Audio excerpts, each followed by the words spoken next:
अस्सलामुअलैकुम। 120 इसका घर, ये डबल स्टोरी यूज़ में बराए फ़रोख्त के लिए दस्तियाब है। रिसेंटली कंस्ट्रक्शन हुआ है, ज़्यादा पुराना घर नहीं है।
ये दूसरा बेडरूम है।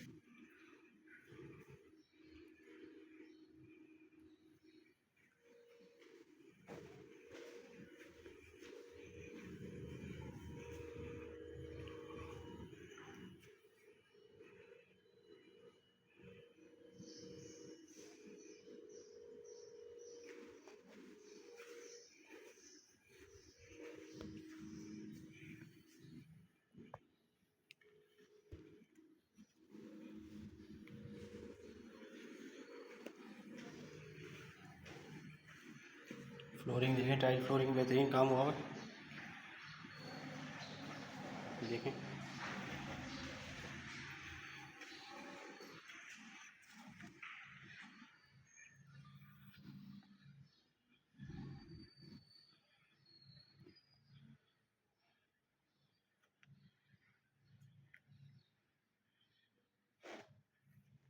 ये ड्राइंग रूम है का, ये लॉन्च है, ये किचन हो गया।